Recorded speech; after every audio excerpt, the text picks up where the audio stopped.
ভিডিওতে রয়েছে অত্যন্ত খুশির খবর আপনাদের সকলের জন্য। ভিডিওর থাম্বনেল পিকচারে আমি উল্লেখ করেছি লক্ষ্মীর ভান্ডার, যুবশ্রী, বিভিন্ন যে স্কিম রয়েছে, কন্যাশ্রী, রূপশ্রী, বিভিন্ন স্কিম রয়েছে পশ্চিমবঙ্গ রাজ্য সরকারের, এবং সমস্ত স্কিম নিয়ে এই মুহূর্তের একটা বড় বিগ ব্রেকিং আপডেট। আপনারা অনেকদিন থেকে কমেন্ট করছেন, দাদা যুবশ্রী প্রকল্পের টাকা কবে পাবো, লক্ষ্মীর ভান্ডার প্রকল্পের টাকা নিয়ে বিভিন্ন সময় প্রশ্ন থাকে, বিভিন্ন ধরনের আপডেট আপনারা চান। রূপশ্রী প্রকল্প এই নিয়েও আপনাদের মধ্যে অনেকের হয়তো ডাউট রয়েছে। সমস্ত কিছু নিয়ে ইতিমধ্যেই পশ্চিমবঙ্গ রাজ্যের মানবিক মুখ্যমন্ত্রী মমতা বন্দ্যোপাধ্যায় ঘোষণা করে দিয়েছে, একটা বড় অ্যানাউন্সমেন্ট করে দিয়েছে। এই ভিডিওতে সেই আপডেট আমি নিয়ে এসেছি। অবশ্যই সঙ্গে থাকবেন। পশ্চিমবঙ্গ রাজ্য সরকারের যে কোনো প্রকল্প, যে কোনো স্কিমের টাকা যারা পেতে চলেছেন, পাবেন, পাচ্ছেন, আপনাদের সবার জন্য এই আপডেট। মন দিয়ে থাকবেন ভিডিওর সঙ্গে শেষ পর্যন্ত। আমি থাকবো ভিডিওতে আপনার সঙ্গে শুভঙ্কর। আপনি দেখছেন আপনাদের প্রিয় ইউটিউব চ্যানেল, চ্যানেলটাকে সাবস্ক্রাইব করবেন, ভিডিওটাকে লাইক করবেন, একটু বেশি করে শেয়ার করবেন, যাতে করে আপনি যেমন করে খবরটা পাচ্ছেন, তথ্য জানতে পারছেন, অন্যরাও যাতে করে খবরগুলো পায়। চলুন শুরু করি। একদম লেটেস্ট আপডেট এই মুহূর্তের যুবশ্রী প্রকল্প, পশ্চিমবঙ্গ রাজ্য সরকারের একটা প্রকল্প, অনেকদিন থেকেই চলছে। প্রতি মাসে বেকার ছেলে মেয়েদের জন্য কিন্তু বরাদ্দ করা থাকে 1500 টাকা, এবং এই টাকা কয়েক মাস হয়েছে, 4-5 মাস হয়ে গেছে, এখনো ডিউ রয়েছে। সেই টাকার কি আপডেট রয়েছে এবং কিভাবে পেমেন্ট দেওয়া হবে এবার থেকে, সেই সংক্রান্ত সমস্ত আপডেট দেখুন এই ভিডিওতে। তো চলুন ভিডিওটা শুরু করি, মন দিয়ে দেখবেন। তো আপনাকে অবশ্যই ভিডিওর প্রথমে বলবো চ্যানেলটাকে এখনই সাবস্ক্রাইব করে রাখুন, এবং আমাদের চ্যানেলটা সাবস্ক্রাইবের পাশাপাশি বেল আইকনে ক্লিক করে অল অপশনটা অন করে দেবেন, তাহলে কখনো কোনো ভিডিও মিস হবে না। দেখুন, যুবশ্রী প্রকল্পের অফিসিয়াল ওয়েবসাইট, এরপর হচ্ছে রূপশ্রী প্রকল্প, এরপর হচ্ছে লক্ষ্মীর ভান্ডার। অর্থাৎ যুবশ্রী, রূপশ্রী, লক্ষ্মীর ভান্ডার, এই সমস্ত জাতীয় যে প্রকল্পগুলো রয়েছে পশ্চিমবঙ্গ রাজ্য সরকারের, যে সমস্ত প্রকল্পের মাধ্যমে সাধারণ মানুষ ব্যাংক অ্যাকাউন্টে টাকা পেয়ে থাকে, সেই সমস্ত প্রকল্প নিয়ে ইতিমধ্যেই বড় অ্যানাউন্সমেন্ট, বড় ঘোষণা পশ্চিমবঙ্গ রাজ্য সরকারের। আমি কিন্তু ওয়ান বাই ওয়ান ডিটেলসে কিন্তু আলোচনা করবো, তাই মন দিয়ে শুনবেন।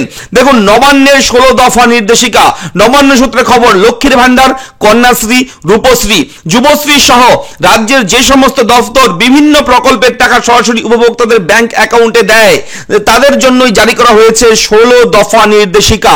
নতুন নির্দেশিকায় বলা হয়েছে, উপভোক্তার ব্যাংক অ্যাকাউন্টে টাকা পাঠানোর আগে দুবার করে ব্যাংক অ্যাকাউন্ট নম্বর সহ যাবতীয় তথ্য ভালো করে যাচাই করে নিতে হবে।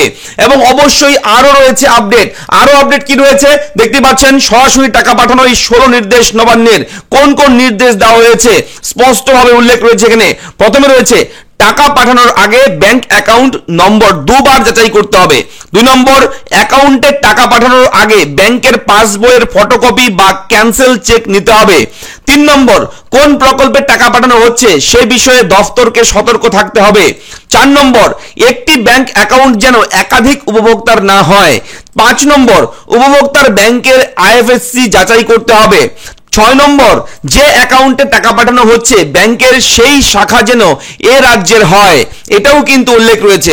লেনদেন অটো ক্যান্সেল হলে নতুন করে পাঠাতে হবে। 8 নম্বর, উপভোক্তার তথ্য এনপিসিআইএল যাচাই করবে। ঠিক আছে, এনপিসিআইএল যাচাই করবে উপভোক্তার তথ্য। এবং এরপরে রয়েছে 9 নম্বর, সপ্তাহ যাচাইয়ের পর যেন টাকা দেওয়া হয়। উপভোক্তার নাম ব্যাংক অ্যাকাউন্টে গরমিল ধরা পড়লে বাড়তি সতর্কতা। ব্যাংকের গ্রুপ এর নিচু পদে কোনো আধিকারিক যেন অ্যাকাউন্টের অনুমোদন না দেয়। 12 নম্বরে রয়েছে, টাকা পাঠানোর পর উপভোক্তাকে, অর্থাৎ যে বেনিফিশিয়ারি, তাকে এসএমএস করে জানাতে হবে। এরপরে 13 নম্বরে রয়েছে, অনলাইনে আবেদন করার পরে অফলাইনে কিছু করা যাবে না।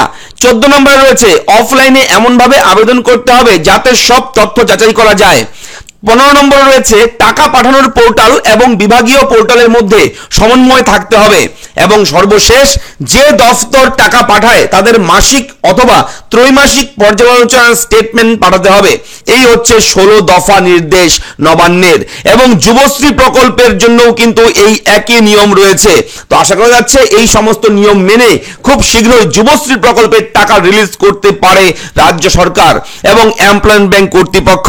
এবং যুবশ্রী, কন্যাশ্রী, রূপশ্রী, লক্ষ্মীর ভান্ডার, এই সমস্ত স্কিম নিয়ে কিছু যদি সমস্যা থাকে আপনারা কমেন্ট করে আমাদের জানাবেন। আমরা কিন্তু আপনাদেরকে হেল্প করব অবশ্যই ভিডিওর মাধ্যমে। দেখা হচ্ছে পরবর্তী ভিডিওতে। কেমন লাগলো আপডেট লিখে জানাবেন, কমেন্ট করবেন, চ্যানেলটাকে সাবস্ক্রাইব করবেন। ধন্যবাদ। ভালো লাগলে অবশ্যই ভিডিওটা একটু শেয়ার করবেন।